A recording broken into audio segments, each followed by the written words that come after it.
Glória a Deus, aleluia. Boa noite a todos. Sejam todos bem-vindos a essa live. Glória a Deus. Meu Deus é bom. Quem puder já vai compartilhando no grupo da igreja.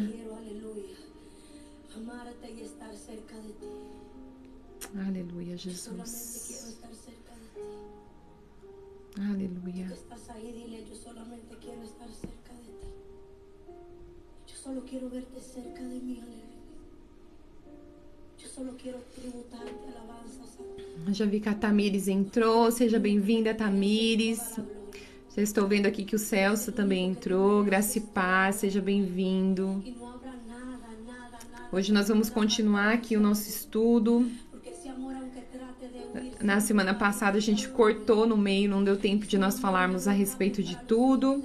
Nós continuamos aqui com o estudo sobre os frutos da obediência. E nós estamos falando sobre a graça que ilude. Semana passada não deu para nós finalizarmos. E essa semana agora vamos tentar finalizar ele. Glória a Deus, Jesus.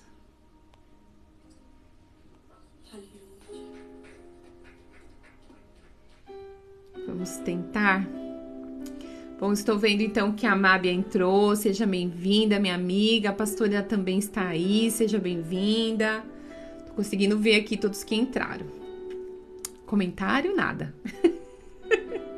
Mas glória a Deus. Cleuzinha também está aí, também já entrou. Mábia, já fala para mim aí como é que tá o som.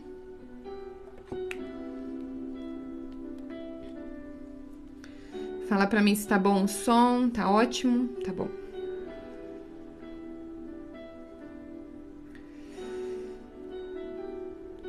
Tá bom, glória a Deus, aleluia. Também vi que a Marinete também entrou. Mari, seja bem-vinda. Também vi que a V entrou, amiga, seja bem-vinda. E vamos dar continuidade aqui ao nosso estudo. Então, como eu estava falando aqui no início, nós estamos ainda na aula 8, nós estamos ainda falando sobre os frutos da obediência e nós estávamos falando sobre a graça que ilude. E nós não conseguimos finalizar e nem sei se vamos finalizar essa parte ainda hoje. É um tema bem extenso, como eu falei na outra aula. A Luísa também está aí, seja bem-vinda, Lu. E a gente vai continuar aqui, tá bom? Eu comecei falando sobre, então, a graça que ilude e eu deixei aquela frase para vocês no início, que falava: a graça não é meramente uma capa, né? Como algumas pessoas usam a graça de uma desculpa para que elas possam pecar, né? Que elas já são salvas e elas podem viver a vida de qualquer maneira, mas não é isso que a palavra ela nos ensina, pelo contrário, né? A palavra de Deus, ela diz que a graça, por causa da graça, por causa do Espírito hoje que habita em nós, ele realmente nos dá condição para nós agora vivermos uma vida em obediência com o Senhor, e nós estávamos falando a respeito disso, tá bom? Então vamos orar, agradecer ao Senhor por essa noite. Pai amado, Pai querido, nós estamos aqui, ó Jesus, diante de Ti, diante da Tua graça, que é maravilhosa. E nós estamos aqui para Te louvar, para Te engrandecer, Jesus, mais uma vez, Senhor. Para levantar o Teu nome neste lugar, para que o Senhor, ó Deus, possa, Senhor, nos instruir, Senhor. Abre os nossos olhos, tira as escamas, Senhor, dos nossos olhos, ó Deus. Que o Senhor possa operar, Senhor. Que, Senhor, na medida que a palavra for sendo ministrada, Senhor, o Senhor possa abrir os nossos olhos espirituais, abrir os nossos ouvidos espirituais, para que vivamos, ó Deus, uma vida plena, Senhor, em Ti, Senhor. Em nome de Jesus Cristo, faz isso, Paizinho. Faz isso hoje. Faz isso através das lives, faz isso, Senhor, através das pregações que têm sido ministradas, Senhor, na nossa igreja, Senhor. Abre os nossos olhos,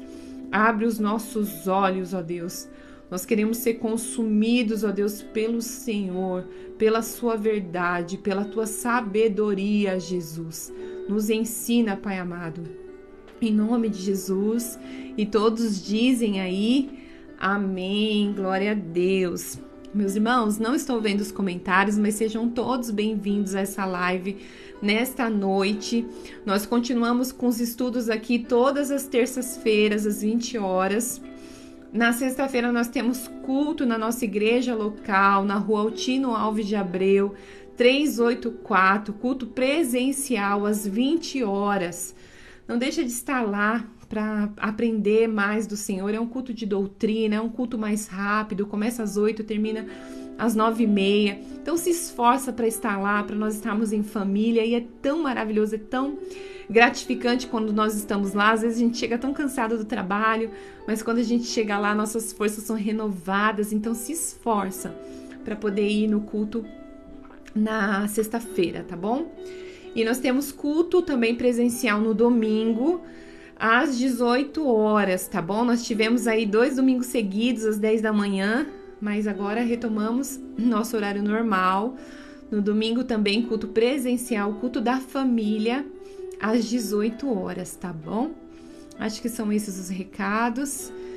E vamos então dar início, nós já oramos. Então, o último tópico que nós falamos na semana passada foi sobre a fé que trabalha. E eu falei para vocês não deixarem de estarem aqui, porque nós íamos começar então a falar sobre a mensagem de Jesus à igreja nos últimos dias. Nós vamos ver aí, já pega a sua Bíblia, se esforça, pega a sua Bíblia, pega a caneta, pega marca-texto, pega um caderno para você ir anotando o que você achou importante, passa aí um marca-texto para que aquilo seja evidenciado, que você possa depois fazer uma pesquisa e estudar mais sobre o assunto, amém? Faz isso, tá bom? E aqui então vai falar sobre a mensagem de Jesus à sua igreja nos últimos dias. Aqui no estudo diz assim: o livro de Apocalipse contém mensagens a 7 igrejas históricas, mas a aplicação dessas mensagens não se limita a essas igrejas, ou elas não estariam incluídas nas escrituras. Cada mensagem contém uma aplicação histórica e profética. A maioria dos teólogos concordam que as 7 igrejas representam um padrão cronológico que progride desde a igreja primitiva até a igreja atual e a igreja do futuro próximo. Embora não saibamos o dia e a hora da sua volta, Jesus disse que conheceríamos as estações. Cris, seja bem-vinda. Muitos concordam que estamos vivendo na estação da sua volta. Portanto, a última palavra para a igreja de Laodiceia se aplicaria profeticamente a nós. Em primeiro lugar, observe que esta carta não foi escrita para a cidade. Observe que esta carta não foi escrita para a cidade de Laodiceia, mas para a sua igreja. Mantenha essas informações em mente. Então, conseguiu captar isso? Olha só. Observe que esta carta não foi escrita para a cidade de Laodiceia, mas para a sua igreja, ou seja, para a nossa igreja. Mantenha essas informações em mente enquanto você lê. Você pode abrir aí em Apocalipse 3,14? Vai dizer assim: o anjo da igreja em Laodiceia escreve: isto diz o amém. Ai, gente, eu não sei se vocês são assim, mas assim, tem algumas coisas na palavra de Deus que eu fico maravilhada realmente. Quando ele fala isso aqui, isto diz o amém, a testemunha fiel e verdadeira, o princípio da criação de Deus. Eu regozijo. Isso é maravilhoso. Assim, isto diz o amém, a testemunha fiel e verdadeira, o princípio da criação de Deus. Irmã Regiane, também seja bem-vinda. Eu acho que é Regiane. Seja bem-vinda. Olha, gente, que tremendo. Jesus se chamava a testemunha fiel. Fiel e verdadeira. Fiel significa que ele é coerente e constante. Você pode anotar isso? Isso é algo que nós precisamos tirar, meus irmãos. A Bíblia diz assim, que nós estamos nos tornando, nós estamos sendo transformados de glória em glória, segundo a imagem e a semelhança daquele que nos criou, daquele que nos formou. E essas são características que nós precisamos tirar para as nossas vidas. Olha, daí ele diz assim, ó, fiel significa que ele é coerente e constante. Isso são características que precisam estar sobre as nossas vidas. E verdadeiro significa que ele só falará a verdade, ainda que ela não seja agradável. Fiel e verdadeiro significa que ele será consistentemente verdadeiro, independente de qual seja a reação ou a pressão. Independente da reação ou a pressão das pessoas, ele continua o mesmo, porque ele é a testemunha fiel, ele é a testemunha verdadeira, aleluia. Esse é o nosso Senhor. Uma falsa testemunha, ela mentirá e ela bajulará. Ela só diz o que você quer ouvir em detrimento do que você precisa ouvir. Um vendedor desonesto quer o seu dinheiro e o tratará muito bem e lhe dirá exatamente o que você quer ouvir. Mas a sua motivação é tirar algo de você. Como igreja, em muitos ministérios, abraçamos ministérios. Deixa eu voltar aqui. Como igreja, abraçamos ministérios que nos disseram o que queríamos ouvir. Sabe quando você vai em algum lugar, alguma igreja e só sai de lá do altar aquilo que você quer ouvir, só coisas para massagear o nosso ego? Não fala a respeito do pecado, não fala a respeito de cruz, não fala a respeito de renúncia. E ele está falando a respeito disso aqui. Só queríamos ouvir coisas boas e maravilhosas em detrimento da verdade que precisamos. Jesus, ele consola e ele edifica, mas não em detrimento de deixar de nos dizer a verdade. Se você quiser também anotar, depois eu vou repetir. Ele ama e perdoa, mas também corrige. Você quer anotar? Eu vou repetir aqui. Jesus consola e edifica, mas não em detrimento de deixar de lhes dizer a verdade. Ele nos consola, ele também nos edifica, mas ele também nos exorta, ele também fala a verdade para nós. Ele ama e perdoa, mas ele também castiga e corrige. Nós vamos ver as suas palavras que diz lá em Apocalipse 3:15. Você quer abrir? Pati, seja bem-vinda. Só tô conseguindo ver quem tá entrando, tá bom? Daí, à medida que as pessoas estão entrando, eu tô conseguindo aqui cumprimentar vocês. Em Apocalipse 3:15, meus irmãos, está dito assim: conheço as tuas obras, que nem és frio e nem quente. Oxalá que fosses frio ou quente.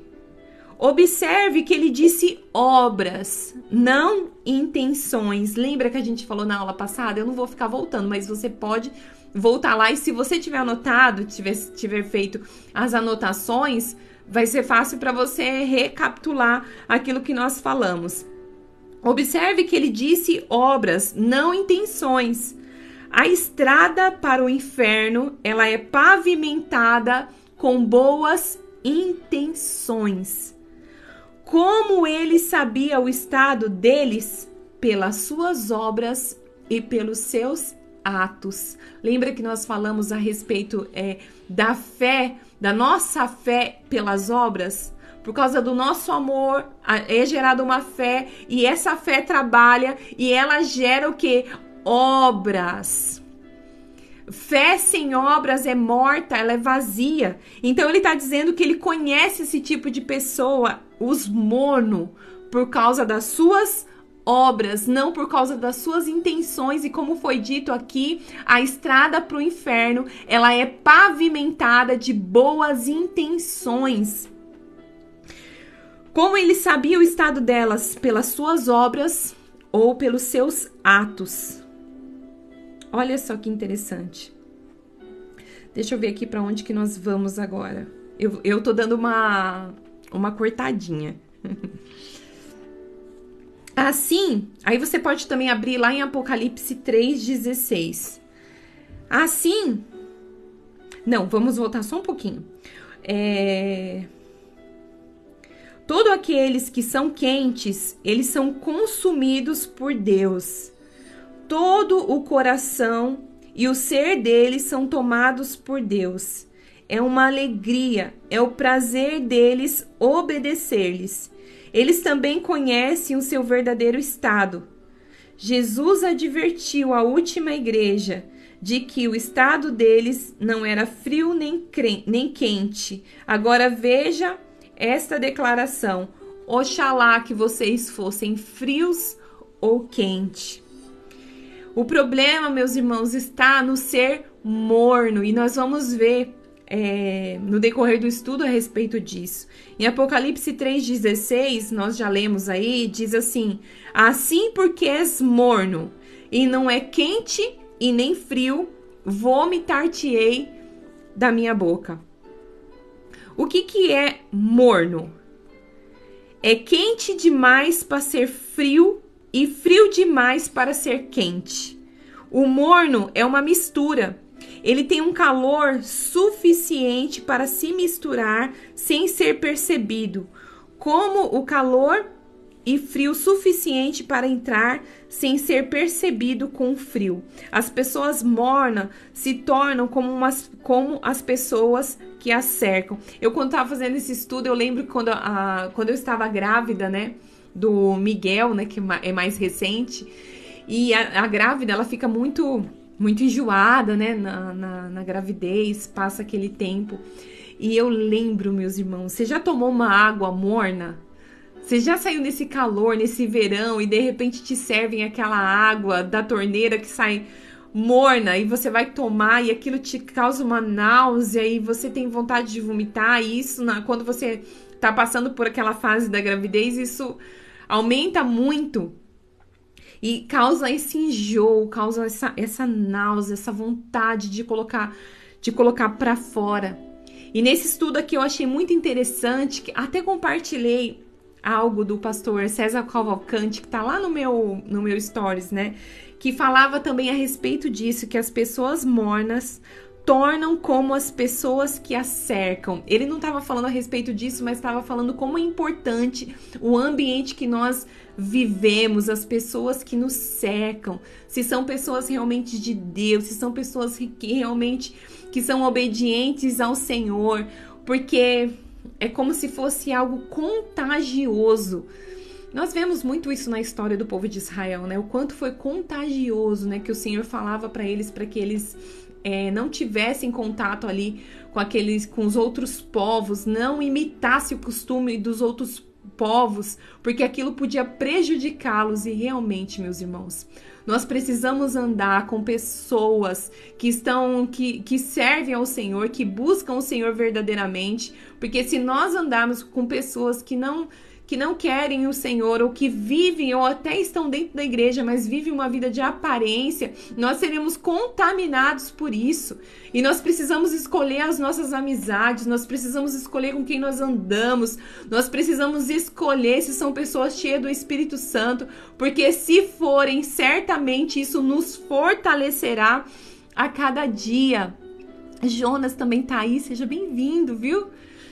Irmão do meu marido, meu cunhado. Glória a Deus. Então as pessoas mornas se tornam como as pessoas que as cercam. Se estiverem cercados das pessoas que são obedientes ao Senhor, elas podem se misturar a elas. Elas conhecem a Bíblia, elas cantam cânticos e dizem as frases e os clichês certos. Quando estão cercadas das pessoas do mundo, elas se misturam outra vez. Elas podem não beber, elas podem não fumar, mas pensam e conduzem as suas vidas de uma maneira mundana, egoisticamente.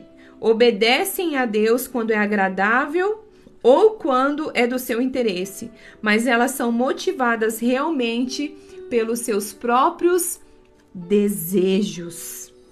Nós precisamos escolher as pessoas das quais nós vamos andar, com quem nós vamos andar, com quem que nós vamos correr, com quem que nós vamos trabalhar, meus irmãos, porque isso realmente interfere na nossa vida, É muito importante nós estarmos com pessoas que estão incendiadas pelo amor e pelo poder de Deus. Jesus disse: vomitar-te-ei da minha boca, porque ele escolheu esta analogia gráfica para responder. Precisamos saber por que uma pessoa vomita. Vomitamos o que o nosso corpo não pode assimilar. Lembra que eu falei aquela água que vai dando um mal-estar e dá aquela ânsia de vômito e a gente quer vomitar? E Jesus disse: vomitar-te-ei da sua boca. Jesus está dizendo: eu vou vomitar para fora do meu corpo aqueles que dizem que me pertencem, mas na verdade não pertencem a mim. É muito importante quando eu estou colocando isso aqui, você lembrar o que é o corpo de Cristo, né? Jesus ali, ele é o cabeça da igreja e nós somos o corpo de Cristo. E aqui então ele está dizendo: eu vou vomitar para fora do meu corpo, para fora do corpo, aqueles que dizem que me pertencem, mas na verdade não pertencem a mim. As pessoas mornas estão sendo enganadas. Essas pessoas que estão dentro da igreja, que estão dizendo que é do Senhor, mas vive uma vida de desobediência e acha que as portas do céu vão estar abertas para elas, elas estão vivendo de maneira enganada. Elas pensam que o estado delas é diferente do que é. E por isso é que o julgamento de Deus poderia ser pior para elas do que para um pecador completo. Quer dizer, então para ela o peso do Senhor será muito maior, porque ela está lá dentro, mas ela está vivendo de qualquer jeito. Então será muito pior para ela que está dentro da igreja e andando dessa maneira do que aquele que está lá fora e não serve o Senhor e já sabe qual é o caminho dele. O pecador sabe que não está servindo a Deus. As pessoas mornas acham que estão. Elas confessam a salvação pela graça, mas na verdade estão privadas da mesma graça de Deus que confessam. Olha que interessante, né? Vamos ler lá em Hebreus 12:15. Hebreus 12:15. Eu tô com medo de cair esse microfone. Hebreus 12:15. Deu para entender aí? Eu vou dar mais uma repetida aqui. Elas confessam a salvação pela graça, mas na verdade estão privadas da mesma graça de Deus que confessam. Daí nós vamos ler então Hebreus 12:15. Diz assim, ó: Cuidem que ninguém se exclua da graça de Deus. Cuide que ninguém se exclua da graça de Deus. Que nenhuma raiz de amargura brote e cause perturbação, contaminando muitos. Que não haja nenhum imoral ou profano como Esaú, que por uma única refeição vendeu os seus direitos de herança como filho mais velho. Meus irmãos, o que ele está dizendo aqui é que nós podemos perder, nós podemos ser excluídos da graça de Deus se nós não vivemos o padrão que o Senhor exige de nós. Como eu falei aqui no início desse estudo, hoje nós somos salvos pela graça de Deus. E a graça de Deus, hoje nós cheios do Espírito Santo, hoje nós não andamos mais segundo a nossa vontade, mas nós andamos agora segundo a vontade do Senhor. O Espírito Santo que está em nós, ele nos capacita para vivermos essa verdade. Ela não nos capacita para viver de qualquer maneira, mas agora ele nos capacita para vivermos essa verdade, a verdade do Senhor, daquele que nós falamos, que ele é o amém, que ele é a testemunha fiel e verdadeira. Hoje nós andamos diante dos passos dele, seguindo os passos do Mestre, os passos de Jesus. Olha só, isto as torna muito mais difíceis de alcançar. Essas pessoas que vivem nesse engano, elas são muito mais difíceis de alcançar. As pessoas que acham que são salvas não veem necessidade de salvação. Por que é mais difícil? Porque as pessoas que acham que são salvas, elas acham que elas não precisam de salvação. Elas acham que tá tudo certo, que tá tudo correto, que eu tô vivendo essa vida, mas que tá tudo bem para Deus. E é por isso que Jesus entra em detalhe sobre o estado real delas. Vamos abrir também lá a nossa Bíblia em Apocalipse 3,17.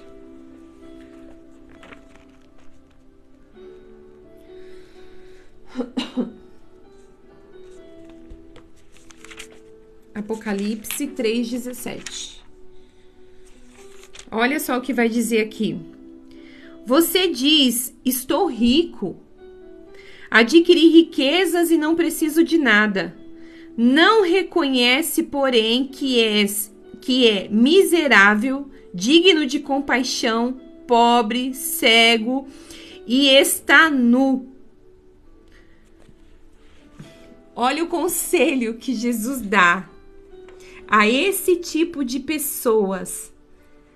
Olha o conselho que o Senhor dá. Ele fala a respeito do estado real dessas pessoas. E aí a gente pode voltar aqui, quando nós falamos também no início, que Jesus consola e ele edifica, mas não em detrimento de deixar de nos dizer a verdade. Se nós estivermos no caminho errado, o Senhor, ele vai nos alertar. Como ele disse também, ele ama e perdoa, mas também castiga e corrige. E aí ele diz aqui: porquanto dizes, rico sou e estou enriquecido, e de nada eu tenho falta, e não sabes que és um coitado e miserável, pobre, nu e cego? Sem dúvida, eles acreditavam que eram salvos, que estavam seguros e a caminho do céu. Por que eles deveriam se arrepender? Eles confessavam uma fé de pessoas nascidas de novo, mas as suas vidas confessavam o contrário. Portanto, Jesus os amava suficiente para indicar o engano em que eles se encontravam. Meus irmãos, não adianta nós somente falarmos, não adianta somente nós confessarmos, mas nós precisamos ter uma coerência, como nós falamos aqui no início também, que ele era coerente. Deixa eu ver aqui se eu acho. Que ele era coerente e constante. Lembra que nós falamos aqui no início? As nossas palavras precisam estar de acordo com a nossa vida. A nossa vida, as nossas obras, os nossos atos vão mostrar realmente aquilo que nós somos e não só as nossas palavras. Como o Senhor mesmo diz, né? Que me chamam de Senhor, Senhor, mas aonde está a minha honra? As pessoas me confessam com a boca, mas o coração está longe de mim. É assim que diz a palavra de Deus. Então as nossas palavras de dizer, eu conheço Jesus, eu amo Jesus, mas eu não vivo uma vida debaixo das ordenanças do Senhor, de nada vale, de nada adianta. Se o meu coração não se dobra diante da lei do Senhor para obedecer e para fazer segundo o querer e a vontade do Senhor, de nada vai adiantar. Não adianta as nossas palavras de dizer, eu sou de Jesus, eu amo Jesus. Não vai adiantar. As nossas palavras precisam estar alinhadas com o nosso estilo de vida. Pastor Diogo, seja bem-vindo. Cris, seja bem-vinda. Minha cunhada também está aí. Seja bem-vinda. Fica com a gente até o fim, tá bom? Eu não tô vendo os comentários, tá? Mas depois eu vejo. Ainda não abriu aqui pra mim os comentários. E agora nós vamos então pro próximo tópico, que diz assim: nem todo que diz Senhor, Senhor. Se você quiser anotar aí, próximo tópico, nem todo que diz Senhor, Senhor. Nem todo aquele que diz que é salvo pela graça realmente o é. Um verdadeiro crente não é conhecido pelo que ele confessa, mas sim pelo seu fruto de obediência. Isso está escrito lá em Mateus 7, 20 e 21, se você quiser ler lá, tá bom? Portanto, pelos seus frutos o conhecereis. Nem todo que diz Senhor, Senhor entrará no reino dos céus, mas aquele que faz a vontade de meu Pai que está nos céus. Então, você vê a importância da nossa fala, ela está coerente com a nossa vida, com a nossa maneira de viver? Deixa eu ver aqui. No estudo aqui, ele coloca nas próprias palavras dele, como se ele traduzisse para os nossos dias atuais. Ele diz assim, olha: permita-me colocar estas palavras no vernáculo moderno.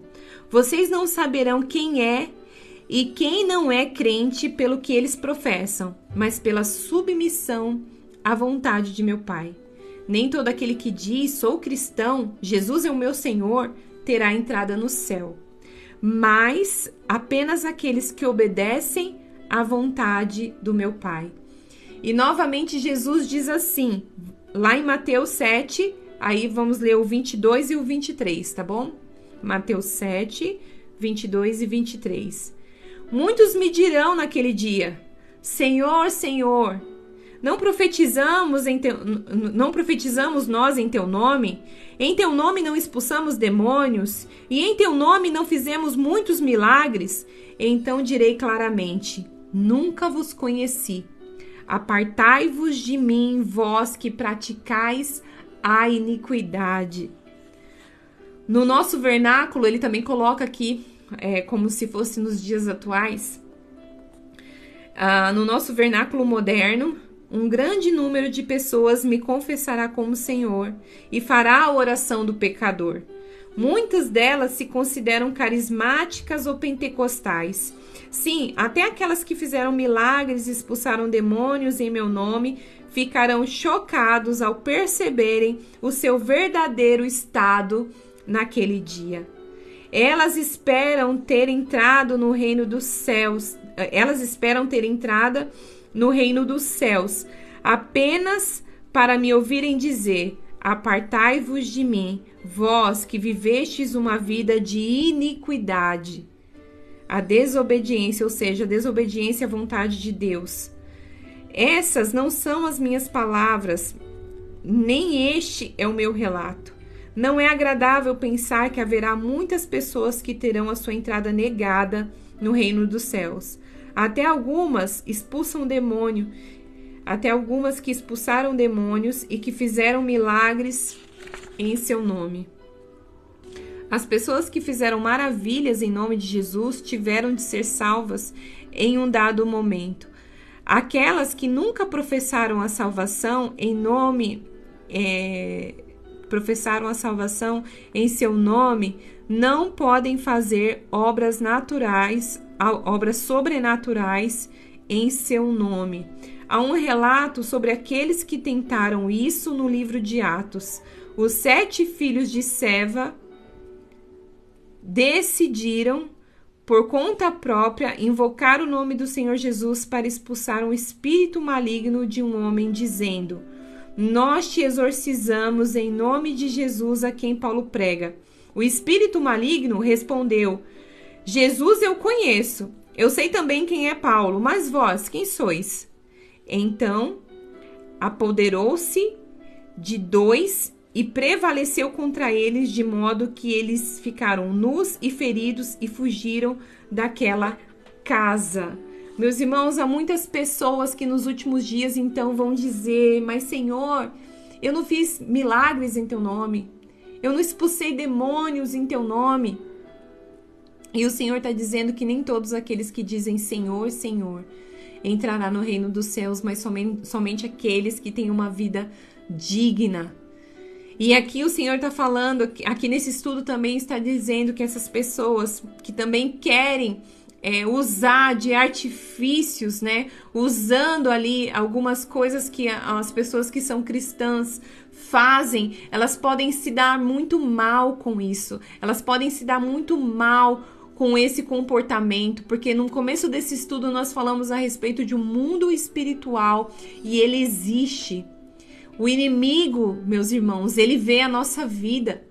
Ele vê como nós vivemos. E como nós lemos aqui em Atos, né, que aqueles homens via como Paulo fazia ali, como ele manifestava o poder de Deus, e eles tentaram imitar Paulo.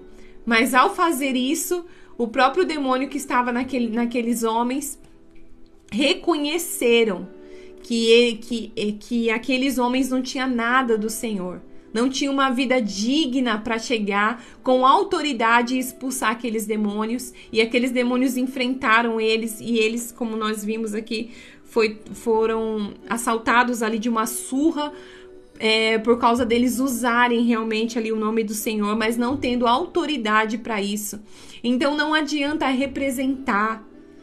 Não adianta nós sermos hipócritas, não adianta nós falarmos que temos uma vida com Deus sendo que nós não temos uma vida com Deus. Nós precisamos viver, como eu disse também aqui no início, a testemunha fiel e verdadeira, fiel àquele que é verdadeiro, aquele que é constante. Nós precisamos ter uma vida em verdade, nós precisamos ter uma vida constante no amor do Senhor. Nós precisamos realmente viver dignos do padrão de Deus. Então podemos ver que os incrédulos, eles são incapazes de expulsar demônios em nome de Jesus. Embora eles possam tentar isso copiando os que os verdadeiros crentes fazem. Isso reforça o fato de que em Mateus 7, 22 e 23, Jesus estava falando das pessoas a quem era negada a entrada no reino dos céus, embora elas os tivessem seguido em algum ponto de suas vidas. Embora algumas pessoas aí seguem Jesus, mas deixam, como que a gente leu também aqui em Hebreus, que falava sobre o cuidado, né, de não deixarmos sermos excluídos da graça de Deus. Pessoas que vivem e num certo momento deixam o Senhor, deixam de viver essa vida em obediência e depois querem fazer as coisas que só têm autoridade aqueles que vivem realmente em obediência. Elas vão ter a sua entrada negada no reino dos céus. A Bíblia fala sobre 2 grupos de pessoas que esperam ter entrada no reino dos céus, mas cuja entrada será negada. E nós vamos ver a respeito disso. Aqueles que entregam a sua vida a Jesus com propósitos egoístas. Eles estão mais interessados nas bênçãos do que no abençoador. Sabe aquelas pessoas que vão para a igreja atrás de uma cura? E quando essa pessoa ela é curada, ela vai embora. A pessoa está atrás de uma porta de emprego e depois que ela consegue o emprego, ela vai embora. Porque elas estão atrás das bênçãos, ela não está atrás do abençoador. Desde o começo, elas são enganadas porque as preocupações, as riquezas, os prazeres dessa vida sufocam a palavra que eles ouvem e confessam. Isso está lá em Lucas, vamos ver lá, Lucas 8,15. Lucas 8,15, você pode abrir aí também comigo? Vamos ler juntos?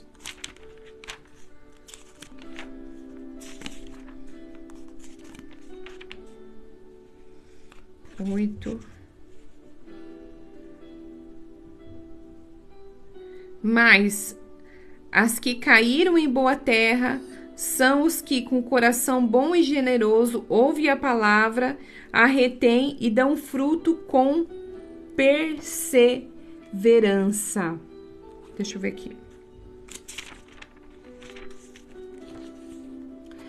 Então, deixa eu só voltar um pouquinho. Desde o começo, elas são enganadas, porque as preocupações, as riquezas e os prazeres dessa vida sufocam a palavra que elas ouvem e confessam. E aí nós lemos 8,15, e aqueles que se convertem com motivo sincero, mais tarde perdem a salvação. E este grupo acredita ser o menor que o primeiro, e se afasta da obediência do seu senhorio. Vamos observar agora o segundo grupo do capítulo seguinte, e vamos abordar o primeiro grupo agora. Unidos com Jesus. Deixa eu ver que horas são. 8h40, acho que dá pra gente ir um pouquinho, né? Angélica, seja bem-vinda. Não consigo ver os comentários, mas consigo ver quem está entrando ainda, tá bom? Novamente, as pessoas do primeiro grupo se unem com Jesus unicamente para ter benefícios da salvação.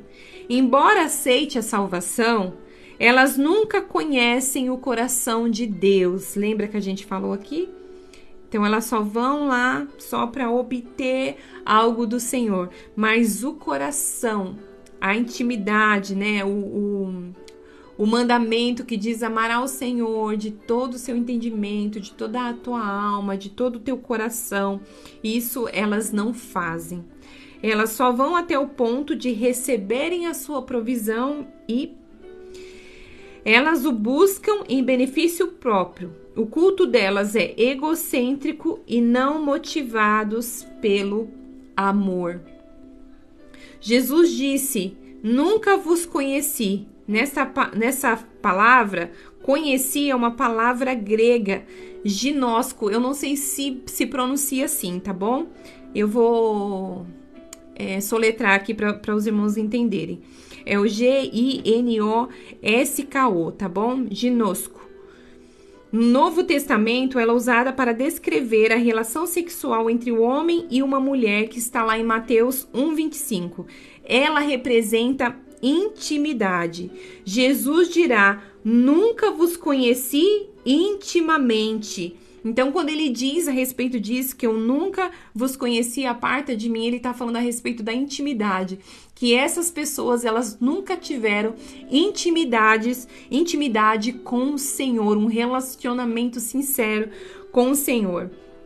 Em 1 Coríntios 8,3, a Bíblia diz: mas se alguém ama a Deus, esse é conhecido dele. Nesse caso, a palavra conhecido é a tradução da mesma palavra de ginosco. Deus conhece intimamente aqueles que o amam. Eles entregam as suas vidas por ele, como diz lá em João 15,13. Só aqueles que fazem isso podem guardar a sua palavra.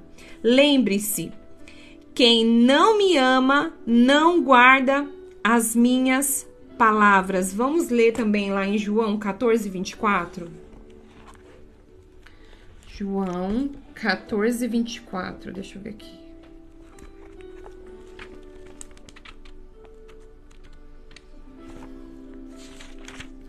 Você pode ler a sua Bíblia para ler comigo aí? João 14:24 diz assim: aquele que não me ama não obedece às minhas palavras. Aquele que não me ama não obedece às minhas palavras. Quem não me ama não consegue guardar as palavras do Senhor. Karen, seja bem-vinda. Dona Mônica também, seja bem-vinda. As pessoas que não amam o Senhor, lembra tudo que nós estamos falando, meus irmãos, desde o começo desse estudo. O amor ao Senhor e a obediência, elas andam junto, né? A palavra de Deus, ela diz que aquele que me ama guarda os meus mandamentos. Então, aquele que ama o Senhor, ele é capacitado a obedecer, ele é capacitado a viver essa vida em obediência. E como nós lemos aqui agora em João 14, aquele que não me ama não guarda as minhas palavras. A verdadeira evidência do amor por Jesus não é aquilo que é dito, mas é aquilo que é vivido. Olha só que tremendo também que nós falamos que não adianta somente nós confessarmos, não adianta somente nós falarmos. A nossa vida precisa andar de acordo com a nossa fala. A nossa vida precisa testemunhar sobre aquilo que nós estamos falando. Por mais que digam o contrário, apaixonada ou corajosamente, aqueles que estão submissos à autoridade de Deus não o amam. Eles conhecem a Deus, mas Deus não os conhece intimamente. Então, por mais fervoroso que eu digo ao dizer, eu amo o Senhor, eu entrego toda a minha vida para Deus, eu faço tudo pelo Senhor, mas se a sua vida não anda em coerência com aquilo que você está falando, de nada adianta, de nada vale. O que vai mostrar é aquilo que é dito e vivido, meus irmãos. Não adianta nós abrirmos a nossa boca para dizer que nós amamos o Senhor, mas vivemos uma vida contrária à palavra de Deus. Judas se uniu a Jesus. Parecia que ele o amava. Ele deixou tudo para segui-lo. Judas permaneceu sobre o calor da perseguição e a ameaça de morte. Ele não desistiu quando os outros discípulos desistiram. Nós podemos ver isso lá. Vamos só ver para não ficar nas minhas palavras e para não causar uma confusão aqui. João 6,66. João 6,66.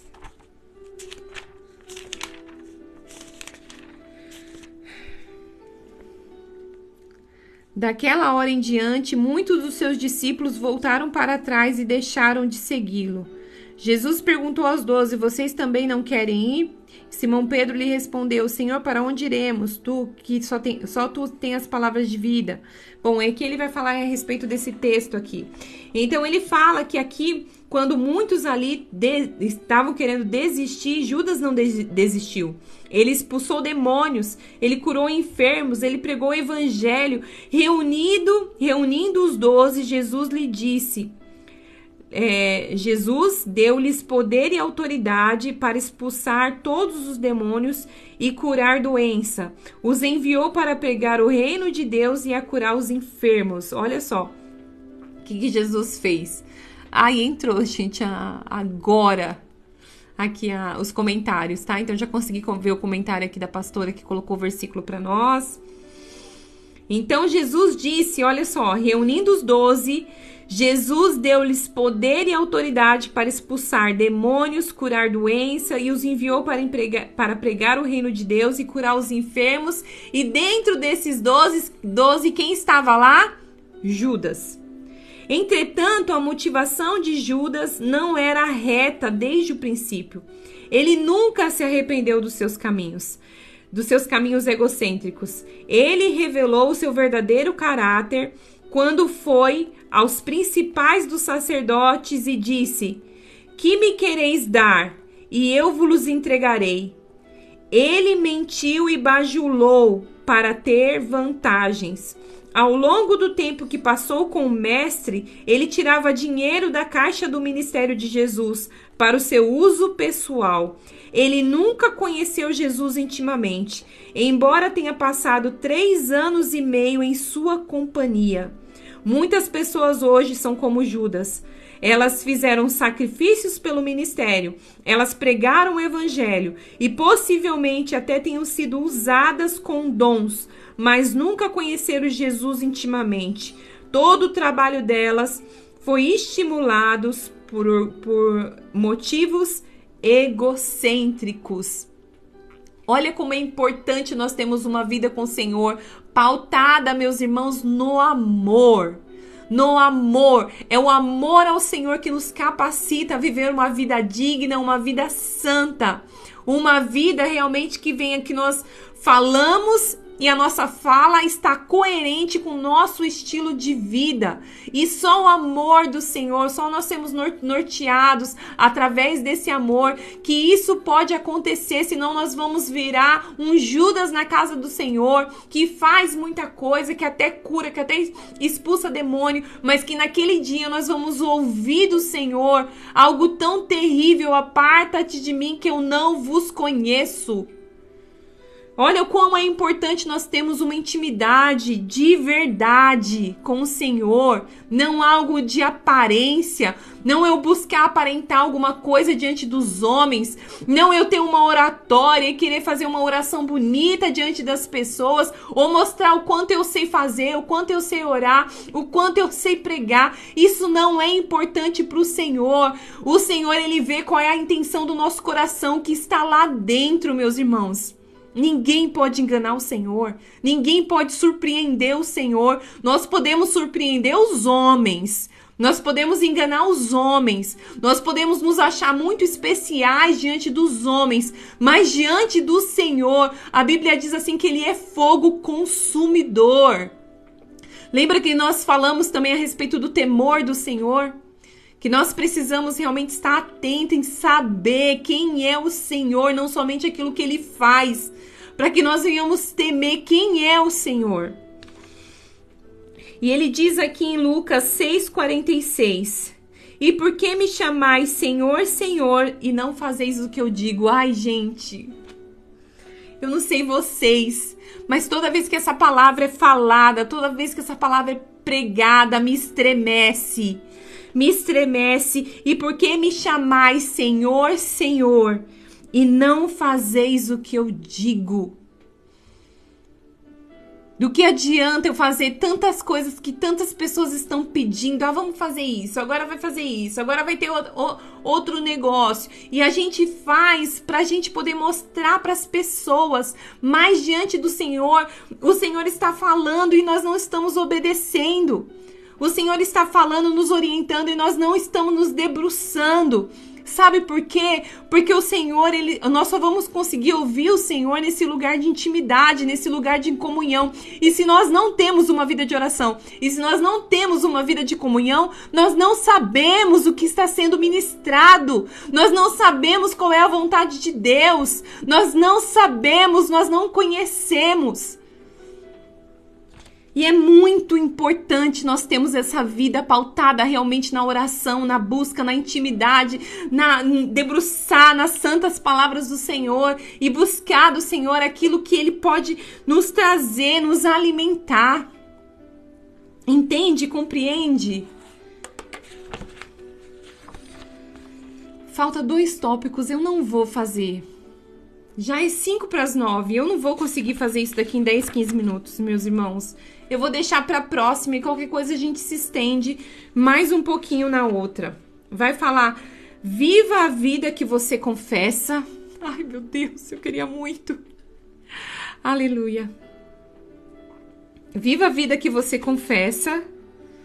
E 2 mensagens diferentes. Vamos até as 9? Vocês aguentam? Vamos ver aqui se a gente consegue seguir até as 9. Faltam 6 minutos. Viva a vida que você confessa é o próximo tópico. A referência a Senhor, no versículo citado, se origina da palavra Kyrios. O dicionário grego do Strong, eu acho que se pronuncia, a define como supremo em autoridade, ou Senhor. Jesus queria dizer que haveria aqueles que confessariam como Senhor, mas não o seguiriam com sua autoridade suprema. Eles vivem de uma maneira que não condiz com o que dizem. Eles obedecem à vontade de Deus, desde que ela não entre em conflito com os desejos do seu próprio coração. Eu obedeço o Senhor até aqui. Ah, não, nessa parte não. Nessa parte eu que comando, eu que faço, porque aqui, Senhor, aqui tem que ser a minha vontade que tem que prevalecer. Se a vontade de Deus os levar para uma direção diferente daquelas que eles desejam, eles escolhem o seu próprio caminho mas ainda o chamam de Senhor. Então são aquelas pessoas que vivem a sua própria vontade, que não vivem debaixo da direção do Senhor, mas ainda dizem que Ele é o Senhor delas. Muitas vezes o sucesso no ministério é medido unicamente por números. E essa mentalidade fez com que muitos fizessem que quer que fosse necessário para encher os seus altares de convertidos e as suas igrejas de membros. Para realizar isso, eles pegam Jesus como Salvador, mas não como Senhor. Sabe que a todo custo, para eu trazer pessoas, eu tiro algumas partes da palavra de Deus e eu só quero encher. Venham como vocês estão e podem permanecer assim. É aquelas igrejas que não falam a respeito do pecado, não falam a respeito de renúncia e vão nascendo cristãos, meus irmãos, nesse nível que as pessoas só fazem as suas próprias vontades e continuam chamando o Senhor de Senhor. A mensagem deles é subliminar. Venham para Jesus e receba a salvação, paz, amor, alegria, prosperidade, sucesso, saúde e daí por diante. No entanto, Jesus é a realização de todas essas promessas, mas os benefícios foram tão super enfatizados que a pureza do evangelho foi reduzida a uma resposta para já, para os problemas da vida, seguindo de uma garantia de uma vida no céu. É aquela vida do fast food. Venha que Deus já vai curar você. Vem que Deus já vai fazer. Vem que Deus já vai mudar a sua vida. Deus já vai mudar a sua história. Vem que hoje é o culto da vitória. Hoje é o culto da bênção. Hoje o Senhor vai realizar grandes prodígios e maravilhas. E Deus vai fazer, e Deus pode realizar, mas nós não podemos reduzir o evangelho. Nós precisamos pregar o evangelho inteiro, no todo, na revelação completa, no plano integral de Deus. Nós precisamos falar tudo que o evangelho comporta. Nós não podemos trazer pessoas, meus irmãos, como que eu posso dizer? Não podemos fazer essas pessoas doentes, ficarem doentes na presença do Senhor. Nós precisamos trazer a palavra de Deus para que seja estabelecida a cura. E a cura aqui não é só no corpo, é a cura no entendimento, é a renovação. É a partir da palavra de Deus nós temos essa metanoia, essa virada de chave e nós enxergarmos qual que é a nossa visão de mundo a partir disso daqui, a partir da palavra de Deus. Consegue entender? Consegue compreender? Esse tipo de pregação apenas seduz pecadores. Eles ouvem uma mensagem aguada sem ouvirem sobre o arrependimento.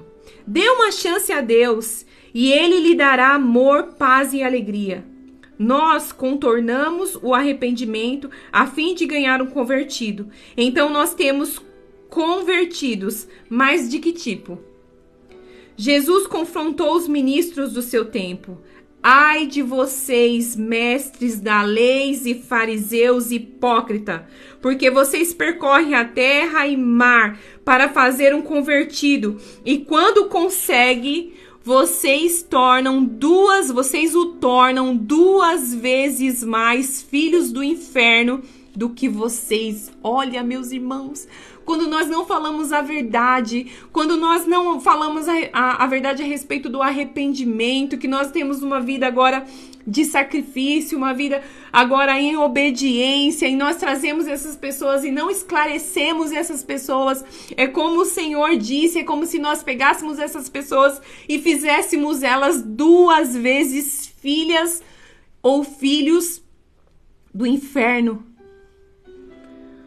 Convertidos se fazem facilmente, mas eles são realmente filhos obedientes do reino de Deus? Esses convertidos egocêntricos são gerados não apenas pela mensagem que pregamos, mas também pela mensagem que vivemos.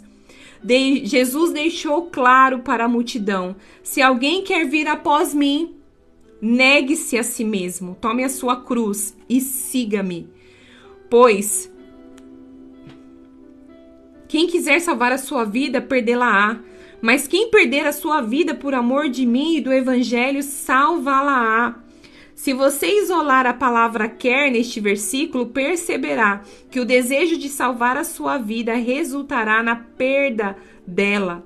Observe também que quando Jesus continuou falando sobre perder a sua vida, ele não disse, mas quem quer perder a sua vida por amor de mim? Apenas desejar perder a sua vida não basta. Você precisa realmente perdê-la. Não adianta nós só falarmos, eu quero seguir a Jesus, eu quero perder, eu quero. Mas você precisa realmente perder. É perder o comando, é perder a direção. Agora é viver pautado no Espírito. O que o Senhor fala para você. Olha só aqui o que esse estudo diz. O jovem rico tinha um desejo intenso de ser salvo. Ele correu até Jesus, ajoelhou-se diante dele, clamando por vida eterna. Mas o seu desejo intenso não foi o bastante, pois Jesus lhe disse: uma coisa te falta. Ele se retirou quando percebeu qual era o preço da obediência.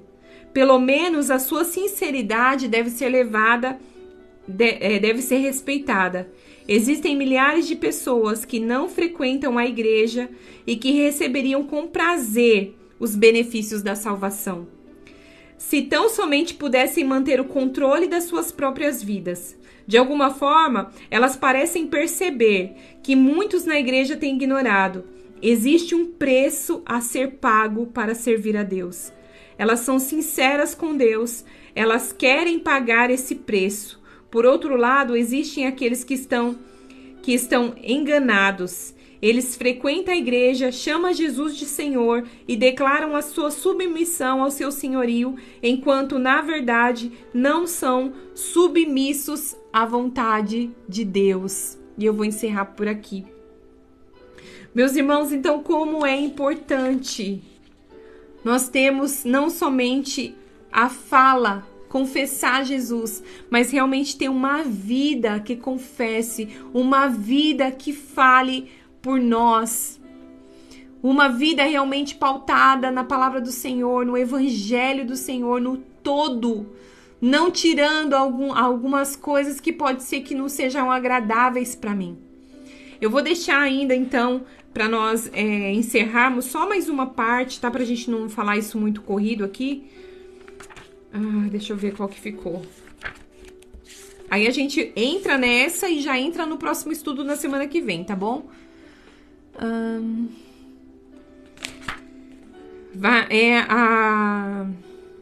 A parte que nós vamos falar é 2 mensagens diferentes, tá bom? E é só uma folha e a gente já entra no próximo estudo 9, que daí a gente vai falar sobre o combate da fé e sobre a desobediência que é contagiosa. Gente, se vocês tiverem meu Instagram, entra lá naquele stories do César Cavalcante, ouve aquilo lá. Ouve aquilo lá que a gente vai falar, a gente falou um pouquinho hoje e a gente vai falar sobre a desobediência contagiante. Como é importante, meus irmãos, nós andarmos com aquelas pessoas que estão firmes em Cristo Jesus. Nós estarmos com essas pessoas que falam de Jesus, que fala salmos, como diz a palavra de Deus, sabe? Que vem, como que eu posso dizer, gente? Vem injetar fé em nós. Como é maravilhoso quando nós estamos com esse tipo de pessoas, não se unir, sabe, em grupinhos que tá falando mal da nossa liderança, que tá falando mal do nosso irmão, que tá falando mal da sua família. Isso é contagiante. Daí nós vamos ver, então, na próxima aula, o combate da fé, tá bom? Então, espero vocês, vem aqui comigo, não falte, tá bom? Vamos ficar juntinhos aqui, eu creio que nós estamos aprendendo muito. Nossa, cada estudo, assim, eu tô maravilhada, porque veio falando a respeito de assuntos um pouco chatos, né? Porque falava ali a respeito do mundo espiritual, mas são coisas que nós precisamos ter consciência. E quando vai subindo nesse nível da obediência, da graça, de tudo aquilo que a gente pode alcançar no Senhor, isso vai dando um gás para nós, né? É maravilhoso. Então, eu creio que daqui pra frente só vai melhorar. Primeiro, o Senhor abriu ali o nosso entendimento, os nossos olhos com esses assuntos importantes e às vezes até um pouco constrangedor para nós, mas é isso que o Senhor faz. Ele vem realmente trazendo essas verdades para nós, para cair as escamas nos nossos olhos e para a gente poder tomar posse dessa palavra e andar nessa verdade. Meus irmãos, obrigado, você que está aí comigo até agora. Deus abençoe a sua vida, a Marinete que está aí com a gente, a Cleuzinha, a pastora, a Mábia e todos vocês que estão aí. Vamos orar então mais um pouquinho aqui e já vamos encerrar. Pai amado, Pai querido, nós estamos aqui, Jesus, diante de Ti. Ó Pai, nós Te louvamos e Te agradecemos, Senhor. Obrigada por nos esclarecer, Senhor. Nós queremos, ó Deus, conhecer mais do Senhor. Nós queremos conhecer, Senhor, sobre a Tua graça, sobre o Teu Espírito, Senhor. Nós queremos ser contagiados pelo Teu amor. Nós queremos Te amar. Nós queremos ter intimidade com o Senhor, Jesus. Nós queremos Te conhecer, Senhor, a cada dia. Nós não estamos aqui somente pelo que o Senhor pode fazer, mas nós estamos aqui por aquilo que o Senhor é, por aquilo que o Senhor representa, Jesus. Nós Te amamos, nós Te queremos, nós Te desejamos. Nós queremos ser consumidos, Senhor, como Isaías foi diante da Tua glória. Nós queremos cair, Senhor, no chão como o João caiu, Jesus, diante de uma revelação, de uma porta aberta, onde ele pôde ver, Senhor, a semelhança do Senhor, ó Deus. Nós queremos Te ver, Jesus, a cada dia e ser consumidos pelo Teu amor, pela Tua paz, pela Tua alegria, pela Tua correção, pela Tua exortação, Senhor, sobre as nossas vidas, Jesus. Nos leva para esse lugar de amor, nos leva para esse lugar de comunhão, nos leva para esse lugar onde o Senhor nos esclarece, que o Senhor nos mostra onde nós estamos caindo, aonde nós estamos errados, para que possamos ser corrigidos, ó Deus, pelo Teu amor, pela Tua glória, pela Tua unção, Senhor.